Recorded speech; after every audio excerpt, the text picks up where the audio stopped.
Are you willing to undertake a dangerous mission behind the enemy lines, knowing you may never return alive?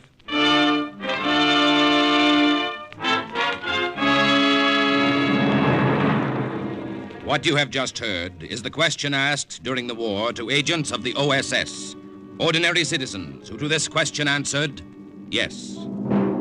This is Cloak and Dagger.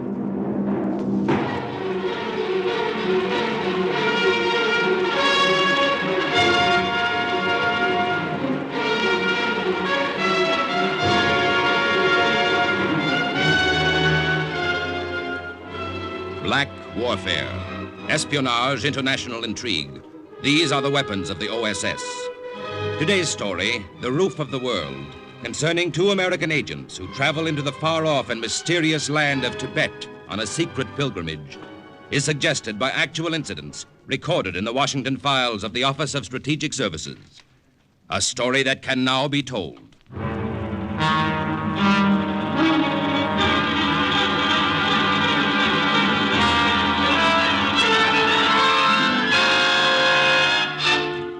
It came at us suddenly, out of the darkness, a shaggy monster over 15 feet high. None of us said a word for a minute. We just stared at it. The tusks. Look at the length of them. The tusks of this monster must have been at least 12 feet long. And I knew myself that if I hadn't seen it, stood right in front of it, I wouldn't have believed it actually existed either. But I saw it. There was definite proof. It did live. Once. Okay, lights. Put on the lights, please. Oh, did you ever see anything like it? All right now. Quiet, please. Quiet. What you have just seen is the last of our afternoon slides here in the Museum of Natural History on prehistoric animals. This last mammoth was a species of a true elephant which was found in Tibet during and before the Ice Age. Now, are there any questions? Yeah. How do you get out of here? I didn't mean Well, if you'll all follow the guide, he'll take you into the next room where you can actually see the skeletons of these monsters, which paleontologists have reconstructed from fossils and actual bones discovered in the earth. Philip. Oh, Phil. Oh, hello, Esther. Were you here for the whole lecture? No, just the last part of it. But you were sensational. Flattery will get you nowhere.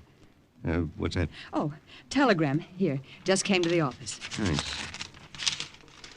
Oh, it's not for me, it's for us. Oh, who's it from? Washington. The Office of Strategic Services wants to see us. Office of Strategic...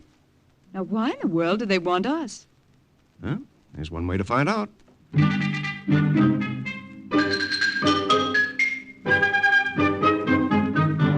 Mr. and Mrs. Malden, we know your reputation as geologists and explorers. We know you've traveled the Far East together several times. That's true, Colonel. Now, at this stage of the war, Germany is pushing eastward across Africa to Suez, and Japan is thrusting westward across China into India. If the Axis partners meet, their junction will be Central Asia, and dominating that meeting point will be Tibet. What do you want us to do, Colonel? We want volunteers to make a pilgrimage to the Dalai Lama, High Priest of Tibet. It'll be a goodwill mission to get them on our side. It involves a great deal of danger. Yes, we know. Esther? Well, as long as you're sure that mammoth elephant disappeared from there centuries ago, I'm willing.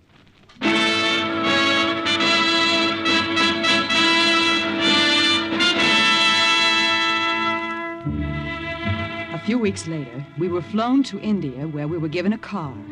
And then the tour was started out across the border to a village called Gyuksam at the foot of the Himalaya Mountains.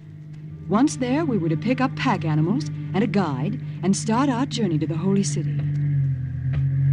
These roads couldn't have been any narrower or any rockier. Well, they weren't designed for modern travel. You can say that again. Phil, are you worried about something? I'm worried about a lot of things. For instance? For instance, this is the worst possible time of the year to be traveling up that mountain. It's almost spring up there, and the thaw's setting in. It's going to loosen the snow and ice all along the way. Well, we'll just have to be more careful, that's all. Oh, Phil, look, round the bend of the road. That's the village, isn't it? That's it. That's it. Wait a minute, Phil. Slow down. Look. Good Lord. I should have said was a village. Burned to the ground. The old man who sat wailing and moaning, cross-legged on the ground, was the only one left alive in that village. Bandit tribe, come from mountains, steal, kill, set fire to village. How is it they spared you? I am priest sent from Dalai Lama to this village many years past. If they kill holy man, great plague and pestilence will be upon them. Well, tell me, where'd you learn to speak English? In holy city was taught. Well, what do we do now, Phil? We can't leave him here alone. We'll take him with us and drive until we find another village. Oh, no. I take you. Huh? What's that? Sing to will be guide to holy city. Here all is lost. Go back to Dalai Lama. What about pack animals? A village of Chomda, not far away. We'll go there first. Chanda was about 10 miles away down the road. It was small, with only a few huts made of sun-dried bricks. Phil was afraid of the spring thaw that was setting in more every day, so we made arrangements with the native chief to start almost immediately. What do you say, Singtong? Skiangs, wild donkeys, as good pack animals as other white men has. Oh. What's he talking about? What other white men? Ask him. Guardano. Strangers leave here 2 days ago on way also to holy city of Rasa.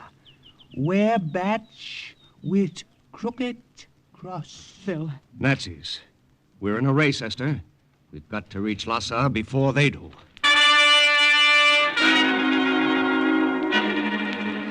That was the first we knew that the Germans were ahead of us, going in the same direction, on the same mission.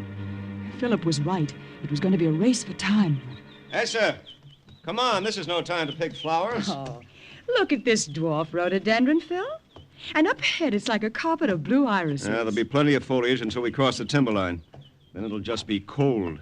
And traveling on snow is going to be a lot tougher. Well, I'm not looking forward to the temperature dropping 100 degrees in 20 miles. Uh-oh. Watch it. Did you hurt yourself? No, I just tripped. I guess I must be getting tired.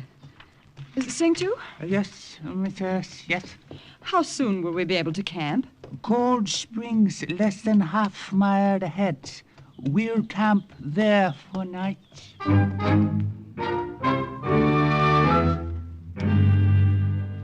When we reached the springs, I started dinner out of K rations, which kept our packs light. And by the time I was through, the tent had mushroomed up, and Phil and Sing too were inside, straightening the pole and fixing the blankets for the night. How about food, Esther? Soup's on! Very bon. Mala. I looked up from the fire to find an unpleasant surprise. 6 unpleasant surprises, carrying rifles and forming a ring of muddy boots all around me. Who are you men? What do you want? La. Phil! What is it? Sing too! Where'd they come from? I don't know. They're just here, that's all. Yeah. Sing to? These are some of nomad bandits who raid my village. Huh? What do they want? They say they take surprise, everything, guns too. Leader, shoot off gun to show you he mean what he say. Oh, Phil, without our supplies and guns, we'll have to turn back. Providing they let us turn back. They hold you hostage. Send me, holy man, back to get ransom. Oh, Phil. Hold on. Don't let them know you're afraid of them.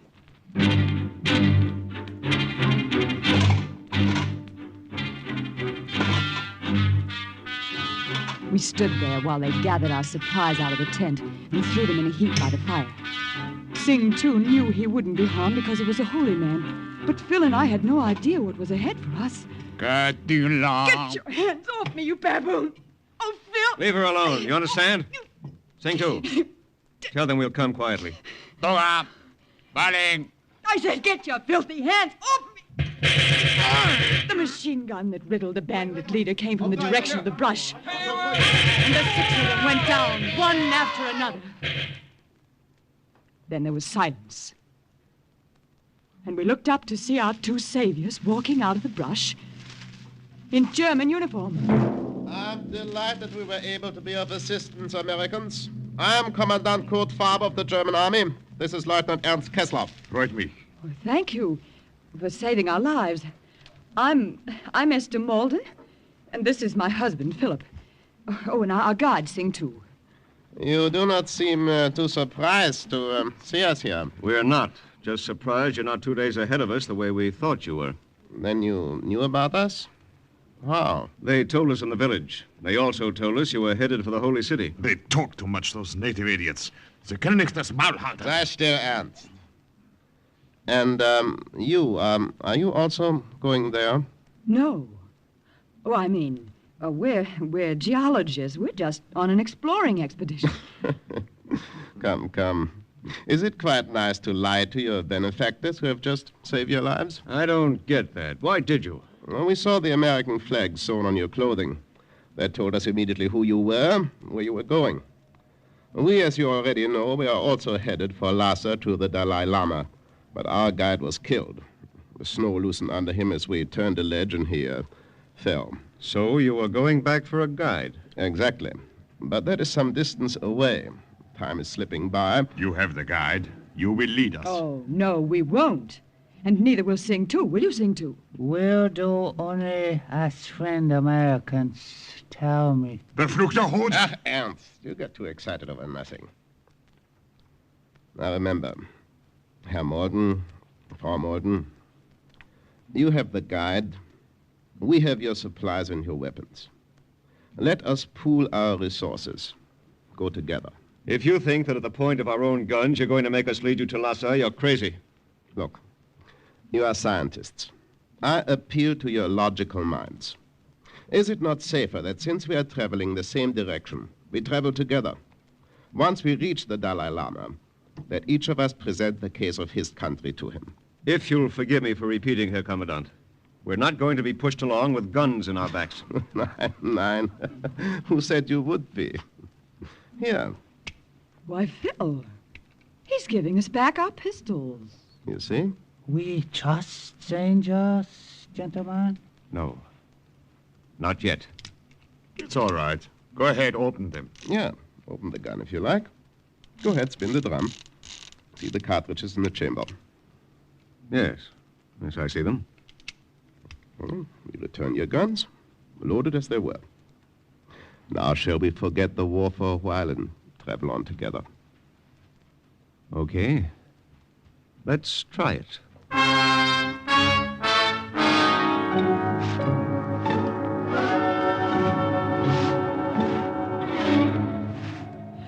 Oh, we're lagging behind them, Phil. Shouldn't we catch up to them? We will. I want to talk to you. Ooh, I'm cold. Our temperature went down so fast once we crossed the timberline, I could almost hear it drop. What do you think of this situation? With our friends? I don't know what to think. You trust them? Of course I don't. Whether they gave us back our guns or not, they're still going to look for a chance to double-cross us before we reach the Holy City. What are we going to do, Phil? Just keep an eye out. Look for a way to double-cross them first. Friends, clear brook here. Good water to drink. Come. Come, my friends. You hear what he says? Water. That will taste better than the whiskey in your flask, eh, Ernst? We're coming.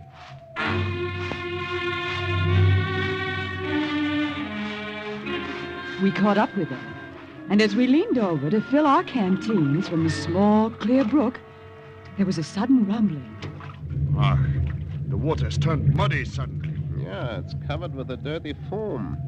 I think too. Rain. What's he talking about? It is not raining. It is in the high regions. That's what turned the water. But so suddenly. It happens like that. Races along under the ground, pushing the mud with it. It's really beginning to thaw, isn't it? Yes, that's what I was afraid of. What is there to be afraid of? Answer me. As the snow starts to melt, it'll start to fall. So just watch your step.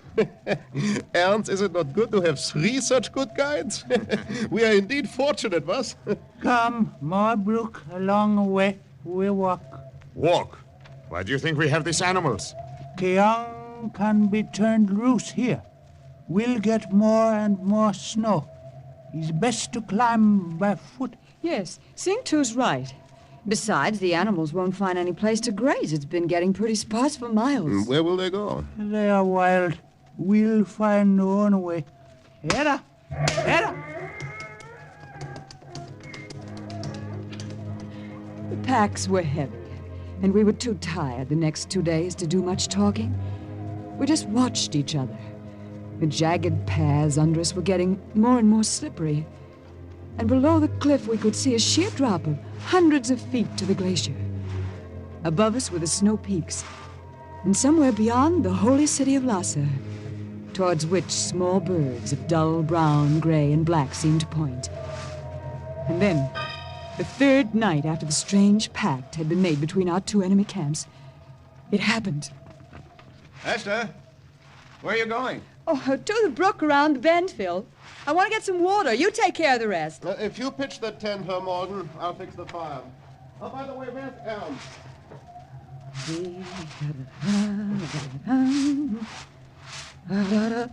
Oh, there it is. I knew I'd seen a brook. Ain't just a little bigger hole in the ice. Oh. There. Well, Morgan, let me carry that back for you. Lieutenant Kessler, what are you doing here? I can see you don't want to be friendly. What a pity. I'll be friendly enough to give you some good advice. No. Save that liquor until you really need it. And stop guzzling it if you intend to keep up on this hike. This is no Boy Scout picnic. I'm touched by your concern for me. Don't flatter yourself. What are you doing back here anyway? You really wish to know? I followed you. I knew you were coming to the brook, so I went round the other way. You what? You don't like me. You'd like me very much if you got to know me. No, thanks. Now, please, get out of my way and let me go back. But, Kleiner, we may not have another chance to be together alone. You're very attractive, even in those heavy clothes. Yeah, I know, very attractive. Besides, I'm the only woman for miles. Now, get out of my way. I would like to see you in a white gown, diamond clips at your shoulders. Have you got nice shoulders, Frau Molden? Leave me alone. Don't try to pull away Stop from it. me. Stop it, you drunken kiss. fool. Just one kiss. Oh, you big, dumb, drunken Nazi pig. You watch your tongue. Get away from me. What's the matter? Cut it out if you do not. Stop yelling, I say. Stop it. Stop it. Get away, Kessler! Get away, leave her alone. And if I don't? You gave me back my gun, I'll use it. You have your gun? You would not dare shoot me. Go on, try it. Use your gun. Ernst, that is enough. Genug, schon genug. Bist betrunken, du Idiot. Do you want him to use his gun on you? Think, Ernst, do you want him to use this gun? He will. I can tell he will. No. I give this lady your apologies. I order you. My apologies, Frau Molden. You both have my word an incident like this will not occur again. Shall we eat and make camp for the night now?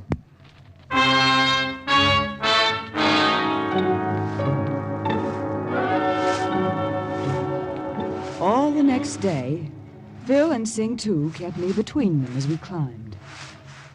I wondered how soon we'd see the holy city, and when all this would come to a head. Look! When Sing Tu yelled, we turned around and looked in the direction from which we'd just come. A huge ice pillar swayed for a moment, and then it landed on the path we had come from less than 2 hours before. Well, this is what we can expect from now on, now that the thaw's set in. Oh, well, I'll expect it, but I won't look forward to it.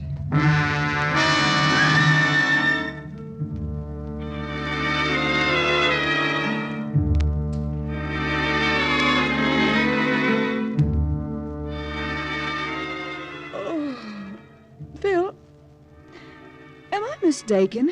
Or are the days getting longer? Sleepy? Uh-huh. You know, it was nice of them to let you and Sing Tu and me have this cave to ourselves. Well, considering that it's too small to hold more than 3 of us, it wasn't so magnanimous. Still, they could have tried to grab it for themselves. Farber seems to be trying to make amends for the way his pal liked it the other day. I wonder what their game is. Yes, I'd like to know, too. Sing Tu? Yes. You wish to know how soon we reach Holy City? He may not talk much, but he's a pretty good mind reader. That's it, Sing Tu. How long? Expect to see gates in distance perhaps tomorrow. Tomorrow? Oh, that's wonderful. Is it?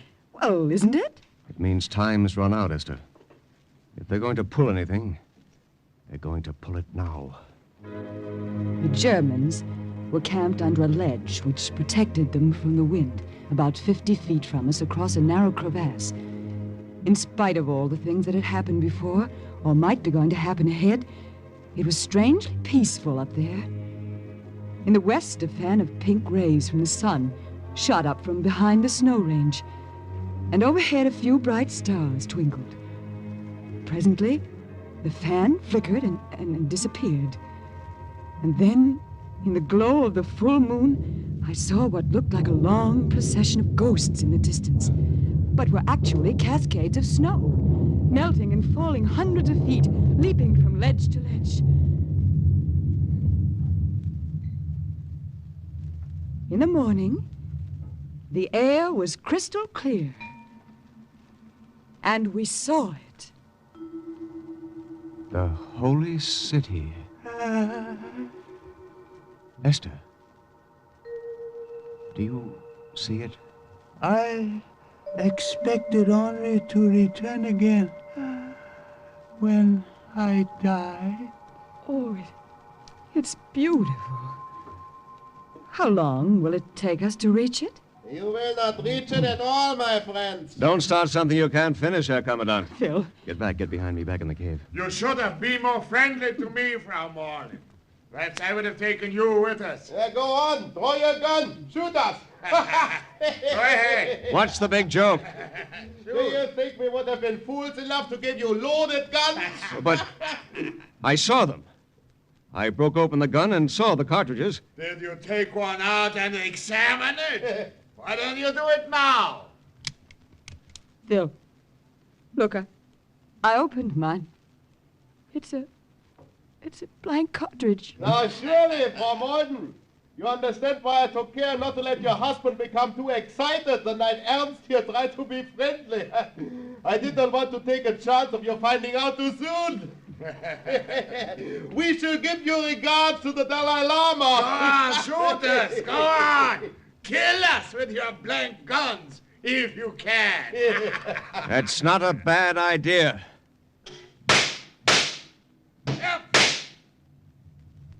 Esther.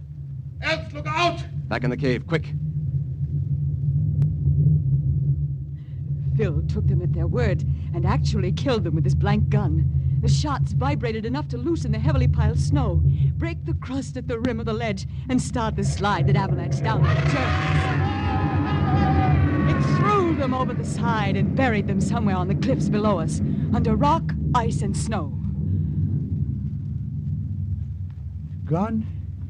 They are gone. Oh, the thaw worked for us, didn't it? Yes. Come on, Sing Tu. You lead. We'll follow.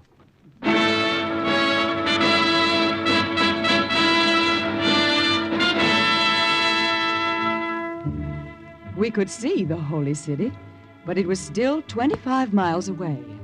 It was 2 days' travel of an almost vertical descent into the valley, and we arrived at dusk at the magnificent red and white palace that overlooked the city. It was a week before we saw the Dalai Lama. Our entrance into his presence was conducted with the utmost ceremony. Tall, grim-faced monks lined the hall, their 6'4" frames made even more massive by layers of stiff gold brocade. The walls were carved with strange images and Tibetan inscriptions. Then the gong was struck again. We were ushered into the throne room. Esther, look. Quiet. Must not talk. Come. Dalai Lama will see you now. We walked on thick rugs that were brilliant in color and depicted the waves of the sea, clouds, and emblems of happiness. Then we saw a throne of yellow satin at the end of the great room, and on it, robed in burgundy and gold satin, with a crown on his head and a table of jewels beside him, sat the Dalai Lama, a boy of 6. Come closer. Come. I will throw the silk longevity scarf over your heads to welcome you. We thank you for your welcome, Your Serenity. We bring you gifts from our leader. I accept your gifts with great thanks. How is your president?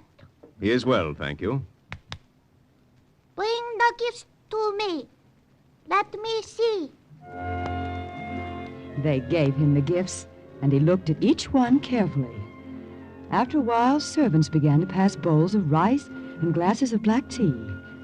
I noticed that a special taster took a sip of the Lama's tea before it touched his sacred lips. Mr. and Mrs. Malden, Yes, Your Serenity. throw a pinch of rice over your shoulder. It will bring good luck. Your Serenity, we've come to talk about peace and friendliness between our two countries. There is no need to talk. Come here. I tie 3 knots in your scarf. There.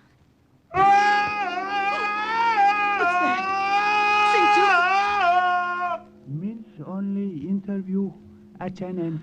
But we've accomplished nothing. His Serenity has tied 3 knots in American's longevity scarf. He has blessed them. Our countries will be friends.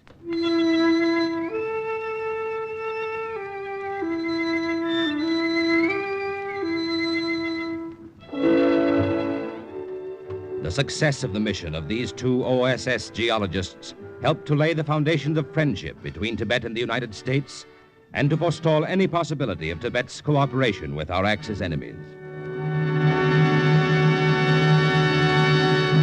Thus, once again, the report of another agent ends with the words, Mission accomplished. Listen again next week for another true adventure from the files of the OSS on Cloak and Dagger.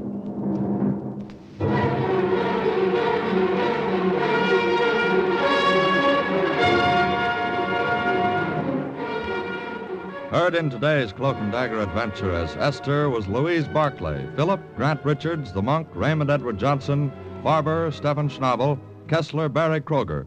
Others were Janice Gilbert, Carl Weber, Ralph Bell, and Jerry Jarrett.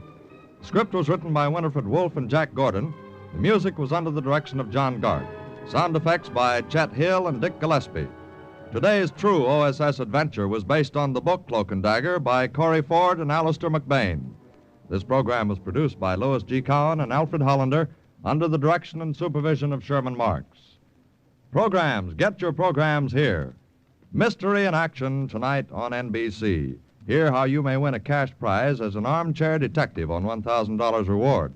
Listen to the adventures of the suave crime fighter, the Saint, played by screen favorite Vincent Price, and follow another exciting caper with the greatest private eye of them all, hard-boiled Sam Spade. Now, stay tuned for High Adventure and the Big Guy on NBC.